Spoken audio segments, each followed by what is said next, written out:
Nós vamos conversar hoje sobre uma história que você provavelmente conhece, você já foi o alvo dela ou talvez você viu acontecer. Nós vamos falar daquele bom aluno, daquela boa aluna lá na sua escola. Esses bons alunos estão em todas as escolas aqui no Brasil. É aquele menino, aquela menina que só tira 9, só tira 10. Ele responde tudo que o professor pergunta, seu caderno é muito organizado, tem uma agenda lá onde tem sua agenda em dia, data de prova, data de trabalho, ele se manifesta sempre, ele toma liderança nos trabalhos, é um excelente aluno.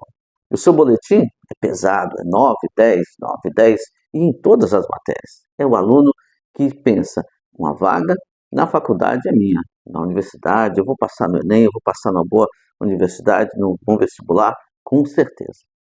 Os pais desse aluno também estão convencidos disso, porque afinal, seu filho só apresenta boletins de nota 9, 10, chegou o boletim já mostra para o pai, quando tem reunião de pais, são aqueles pais que ouvem lá a reunião, um sorriso de orelha a orelha, e normalmente pergunta, e fulana como está? E aí vem aqueles elogios, olha, não tem nada a dizer sobre ele, nada de mal, só coisas boas, só elogio e tudo mais. E o pai fica orgulhoso, como todo pai fica na situação. Os professores também só têm coisas boas a falar desses alunos. E também estão certos que esse aluno tem uma vaga garantida no vestibular ou no Enem.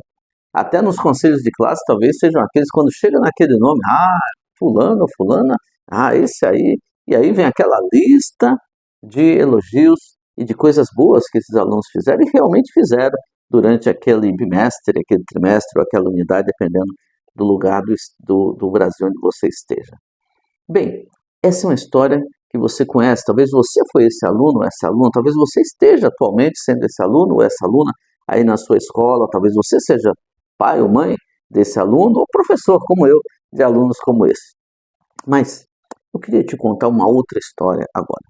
É uma história que talvez você conheça, talvez não.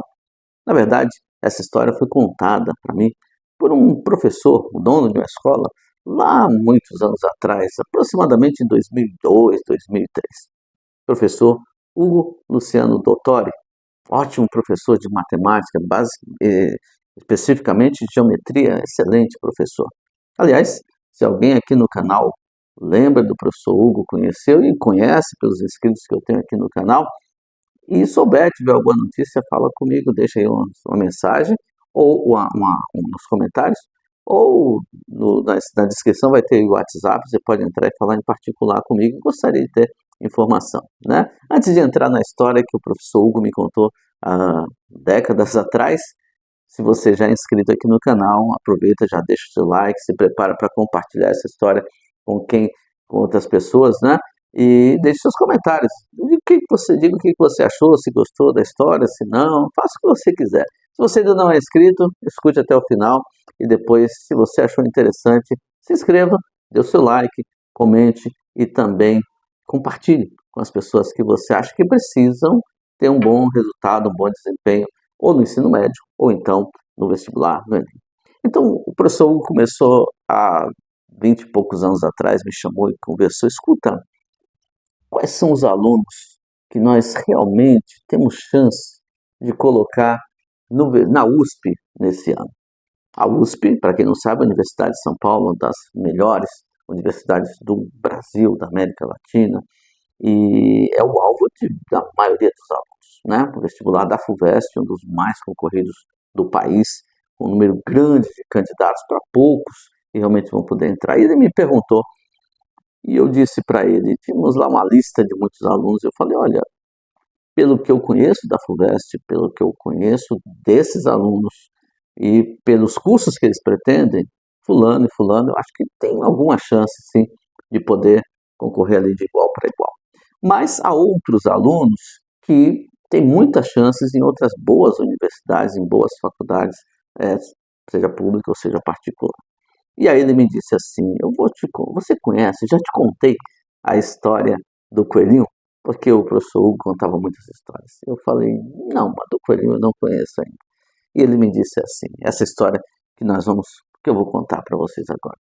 tinha um coelhinho, como todo coelhinho, branquinho, fofinho, bonitinho, alegre e com muitos irmãozinhos, é claro que coelho procria que nem coelho, né? E aí, esse coelhinho, ele era muito distraído, ele era esquecido. E um certo dia ele saiu para passear com a turma, né? Mas aí o pessoal vai aqui, vai ali, e ele quis se aventurar por um lado aqui da floresta, um pouquinho diferente, e se perdeu. E agora, como é que eu faço para chegar em casa? Ele se bate aqui, ali, não sabia. Aí, depois de algum tempo ali rodando pela floresta, ele fala: Ah, ali, a minha toca está ali. E aí ele vai, se encaminha para aquela toca, entra ali e fala: Poxa, o pessoal ainda não chegou, né? Bom, mas às vezes eu peguei um atalho, por isso que eu cheguei antes. E fica ali, estava cansado, e aí acaba pegando no sono e vai dormir, tirar um cochilo, né? Mas quando ele acorda, ele percebe que tem alguma coisa estranha, porque ele não vê seus amigos coelhinhos, seus familiares, mas ele olha em volta, um monte de ratinhos ali, olhando para ele de um modo assustado, e quando ele acorda e se levanta e fala: O que está acontecendo aqui? Aqueles ratinhos todos começam, com muito medo, começam a prestar reverência a ele e se colocam à disposição para fazer o que ele quiser. Os ratinhos estavam com muito medo do coelhinho, mas era um coelhinho tão fofinho, tão bonitinho, tão coelhinho. Mas agora ele parecia ser alguém muito grande, muito poderoso para aqueles ratinhos. E os ratinhos começam a fazer tudo o que ele queria, começam a bajular o coelhinho, começam a tratar ele bem, traziam coisas para ele. E ele começou, óbvio, a gostar. Quem não gosta de ser bem tratado, quem não gosta que lhe prestem reverência até, aquele coelhinho passou a ser o tal. Ele era o, aspas, todo-poderoso ali naquela toca dos ratinhos. Mas o tempo passa, ele vai gostando disso, porém, ele continua sendo um coelhinho distraído, esquecido. E ele saiu para passear. Falou pro pessoal: Olha, eu vou ali, cuida da nossa toca, mas eu vou ali, já vem, tá bom?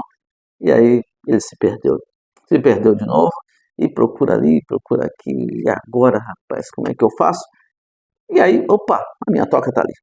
E aí ele volta para a toquinha dele, não tinha ninguém, e ele fala: o pessoal deve ter saído para fazer alguma coisa para mim, afinal eles fazem tudo para mim, fazem tudo por mim, mas dá uma dormidinha, cai no cochilo, e aí depois ele acorda. Mas quando ele acorda, ele fala: E aí, pessoal, já chegaram? Mas quando ele olha, não tinha ratinhos, não tinha mais nenhum ratinho ali em volta dele, mas um grande, enorme urso olhando para a cara dele e com a cara de mal. E ele fala: E agora, o que eu faço? E agora, ele está encarando não os ratinhos, mas ele está encarando um baita de um urso. Bem, a história foi contada para que a gente entenda o seguinte: a nossa escola, muitas vezes, é a toca dos ratos, é a toca dos ratinhos, onde a gente está acostumado, a gente tira só nota boa, 9, 10, 9, 10, mas o vestibular, o Enem, ele é diferente. O vestibular, o Enem, é a toca do urso. Aí o bicho pega. Aí a gente precisa estar realmente bem preparado. Não quer dizer que na sua escola o seu 9, 10 não sirva para nada. Serve sim, e ele é bom. Eu próprio já passei por isso. Mas às vezes a gente acha que está muito bem preparado. E porque a gente só tira 9, 10, nós estamos prontos para enfrentar o Enem ou um grande vestibular. Mas às vezes não estamos. Às vezes a toca do urso é um perigo para nós. Vestibular é a toca do urso. Quer dizer que é impossível? Não. Mas enquanto nós estamos lá na nossa escola, nos dando bem, somos bons alunos, só tiramos 9, 10, fazemos tudo, lideramos nos trabalhos, somos bem vistos pelos professores, nossos pais se orgulham de nós, de você, ótimo, isso é bom, isso é muito bom. Mas também submeta-se às provas externas, teste seu conhecimento com aqueles que estão mais bem preparados do que você. Procure as provas externas, as Olimpíadas de Física, de Matemática, de História, de Química, enfim. Se prepare, faça simulados para você ver o que realmente estão cobrando, o que aqueles alunos que estão se preparando desde há muito tempo, como eles estão comparados com você, para você se comparar com essa turma, para que você não fique habituado só com a toca dos ratinhos, mas que você veja antes a toca do urso, porque quando você chegar lá, você não vai tremer de medo, porque você vai estar pronto para encarar aquele urso. Aqui é o professor Dalmo, esse é o canal Entendendo Física. Quer aprender física de modo correto, entender, não só decorar fórmulas, não só querer estudar por estudar, para ver tudo aquilo que pode cair no Enem, mas saber exatamente o que vai cair no Enem? Então, se inscreva aqui no canal Entendendo Física, porque você vai estar preparado para enfrentar a toca do urso, mesmo que você seja muito bom na toca do coelho. Felicidades!